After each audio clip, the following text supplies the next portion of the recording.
ये घटना सन 1958 में घटित हुई थी। उस समय में चिकित्सा सुविधा बहुत ही कमजोर हुआ करती थी।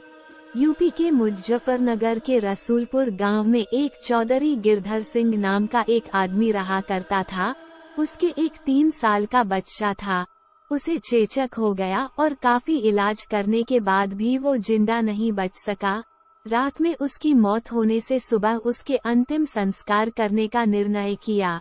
उसी रात को मुजफ्फरनगर के एक दूसरे गांव में शोभाराम नाम के एक आदमी की बैलगाड़ी के पहिए के नीचे आ जाने से मौत हो गई। उसको अस्पताल ले जाते वक्त रास्ते में ही उसकी मौत हो गई।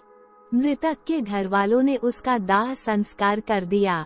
दूसरी तरफ जब रसूलपुर में उस मृत बच्चे को दफन करने के लिए जंगल जाने लगे, अचानक रास्ते में उसके शरीर में हलचल हुई और वो उठकर खड़ा हो गया। लोग ये देखकर दंग रह गए, लेकिन बाद में उसको जिंदा देखकर सभी खुश हो गए। लेकिन लोगों को ये पता नहीं था कि उस बच्चे के शरीर को किसी और की आत्मा ने जकड़ रखा था। उस 3 साल के बच्चे में 23 साल के शोभाराम की आत्मा घुस चुकी थी। वो अलग जगह पर आकर बहुत परेशान हो रहा था और खाना खाने से मना कर रहा था, लेकिन बड़ी मुश्किल से समझाकर उसको खाने के लिए राजी किया। एक दिन वो बच्चा अपनी माँ के साथ उसके ननिहाल जा रहा था कि अचानक रास्ते में वो जगह आई जहाँ शोभाराम की मौत हुई थी।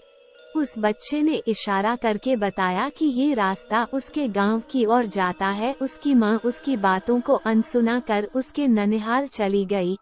उसके ननिहाल में आत्माराम के गांव का एक आदमी जगन्नाथ किसी काम से आया।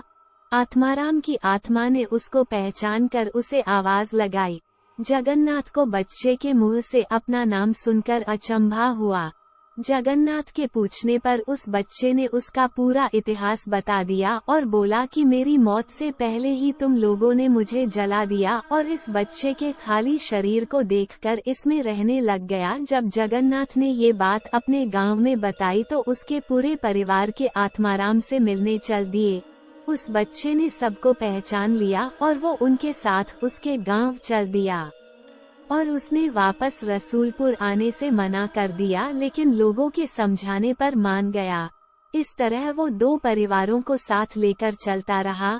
इस कहानी से हमें ये पता चलता कि यदि कम उम्र में किसी की मौत हो जाती है तो वो अपनी अधूरी इच्छाओं को पूरा करने के लिए किसी के शरीर को इसका जरिया बना सकती है। दोस्तों, मैं आपको बताना चाहती हूँ कि ये तो केवल कहानी है, लेकिन हकीकत में ऐसे कुछ मामले होते हैं जिनको कोई पहचान नहीं पाता है। अगर आपको ये कहानी अच्छी लगी हो तो प्लीज लाइक, सब्सक्राइब और कमेंट करें। धन्यवाद।